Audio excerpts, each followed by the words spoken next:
తెలియక ఎవరన్నా ప్రాణం వదిలేస్తేనో అది ప్రమాదంగానే చూస్తాం మనం. కానీ తెలిసి ప్రాణాలు పోయాయి డెఫినెట్గా ప్రభుత్వ హత్యలు మాత్రమే అనేటువంటి విషయాన్ని ఈ సందర్భంగా చెప్పక తప్పదు. సన్నగా వరద వచ్చో లేకపోతే ఏ తుఫాన్ వచ్చో లేకపోతే ఇంకోటి వచ్చో ప్రాణాలు పోతే సరే ప్రమాదంలో ప్రాణం పోయిందని చెప్పని అనుకుంటాం.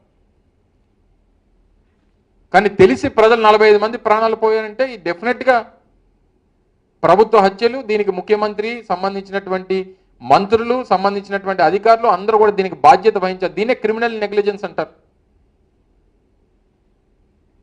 కావాలని చెప్పి తెలిసి మీరు ప్రజల ప్రాణాలు గాలికి వదిలేశారు. ఉదాహరణకి 2022లో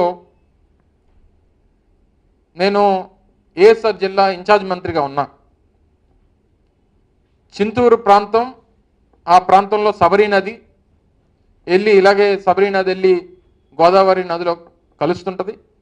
ఆ సందర్భంలో గతంలో ఎప్పుడూ లేనటువంటి వరద నీరు ఆ సందర్భంలో ఆ ప్రాంతంలో వచ్చింది. దాదాపు 250 గ్రామాలు, ఇలా విజయవాడ నడిబొడ్డును కాదు అది, కలిసినటువంటి 7 మండలాలు ఏవైతే ఎటపాక, విఆర్పురం, చింతూరు, ఈ రకమైనటువంటి ఈ మండలాలు అంటే ఏజెన్సీ ప్రాంతంలో ఉన్నటువంటి భద్రాచలం కానుకొని ఉన్నటువంటి మండలాలు, ఈ మండలాలన్నిటికి కూడా వరద హెచ్చరిక వచ్చినప్పుడు ముందుగానే అందరినీ కూడా సమాయత్తం చేసి దాదాపు 250 గ్రామాలు, 18,000 కుటుంబాలు 102, 103 పునరావాస కేంద్రాలను పెట్టి వాళ్ళందరినీ కూడా తరలించాలి. రోడ్డు మార్గాలు కూడా లేవు కొన్ని ప్రాంతాలకి. లాంచీల్లో మన పడవల్లో తీసుకుని వచ్చి వాళ్ళందరినీ కూడా పునరావాస కేంద్రాల్లో పెట్టి వారికి కావాల్సినటువంటి పూర్తి స్థాయి వాళ్ళు మళ్ళీ ఆ ప్రాంతం అంతా కూడా నార్మల్ స్టేజ్కి వచ్చినంత వరకు వాళ్ళందరికీ కూడా ప్రభుత్వమే దగ్గరుండి చూసుకొని మళ్ళీ ప్రతి కుటుంబానికి 2,000 రూపాయలు ఆర్థిక సహాయానికి అప్పటికప్పుడే అందించి కావాల్సినటువంటి సరుకులన్నీ కూడా అందించి ఒక్క ప్రాణం కూడా పోకుండా చూసుకునేటువంటి బాధ్యత ఆ రోజు ప్రభుత్వంగా మేము తీసుకున్నాం. ఇవన్నీ ఉదాహరణలు. ఇవన్నీ అలాంటిది విజయవాడ నడిబొడ్డున 45 మంది ప్రాణాలు. వాస్తవానికి వరదల్లో కొట్టుకుపోయినటువంటి ప్రాణాలు కొన్ని అయితే, కొంతమందికి నీరందక, కొంతమందికి మెడిసిన్స్ అందక, కొంతమందికి వైద్యం అందక చనిపోయినటువంటి వారు కొంతమంది. ఎంతవరకు సమంజసం? దీనికి సంబంధించి ప్రశ్నల దీని గురించి ఏదైనా అడిగితే దానికి సమాధానం చెప్పరు.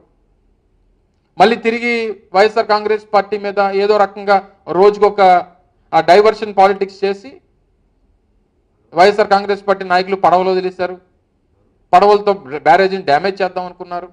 ఈ రకమైనటువంటి దుష్ప్రచారాలు చేయడం మీదే కదా ప్రభుత్వం. చేయండి, ఎంక్వైరీ చేయండి.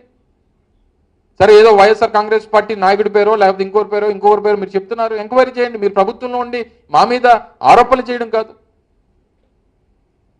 ఎంక్వైరీ చేయండి.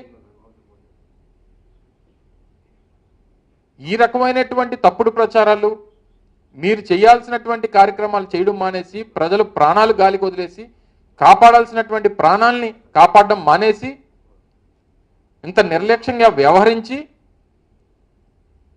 తిరిగి మళ్ళీ ఈరోజు మళ్ళీ వైఎస్ఆర్ కాంగ్రెస్ పార్టీ మీద మీరు ఆరోపణలు చేస్తూ ఉన్నారంటే అసలు ఏం జరుగుతూ ఉంది? ఇక రోజు వారి తాలూకా విన్యాసాలు చూడలేకపోతున్నాం. అది సందర్భంలో మాట్లాడకూడదు, కానీ ముఖ్యమంత్రి గారి దగ్గర నుంచి మంత్రుల వరకు వారి విన్యాసాలు చూడలేకపోతున్నాం. ఏం అవసరం అండి ముఖ్యమంత్రి గారికి జేసీబీ ఎక్కి అందులో వెళ్లాల్సినటువంటి అవసరం ఏమో నాకు తెలియగడుగుతాను. జేసీబీ తొట్టులో కొంతమంది ఫోటోగ్రాఫర్లు కూర్చోబెట్టి ముందునే ఏదైతే ఆ జేసీబీకి ఉండేటువంటి ఇది ఉంటుందో దాంట్లో ఫోటోగ్రాఫర్లు, డ్రైవర్ పక్కన ముఖ్యమంత్రి గారు, అందులో కూర్చున్న వాళ్ళు ఈ ఫోటో తీయడం.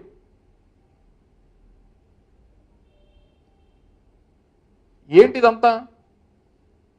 అందుకే అనేక సందర్భాల్లో చెప్పాం, మ్యాటర్ వీక్గా ఉన్నప్పుడే ఈయన పబ్లిసిటీ పీక్లో ఉంటుంది. ఈయనకి ముఖ్యమంత్రి అనేటువంటి వ్యక్తి కూర్చొని కంట్రోల్ రూమ్లోనో లేకపోతే సంబంధించినటువంటి కలెక్టరేట్లోనో లేదా ఆయన కార్యాలయంలో కూర్చొని మానిటర్ చేయాలి తప్ప ఆయన గ్రౌండ్లో ఉంటే పని ఎక్కడ జరుగుతుంది? ఆయన పబ్లిసిటీ పిచ్చి. పోనీ ఈ పబ్లిసిటీతో పాటు పోనీ ప్రాణాలు కాపాడంటే 45 మంది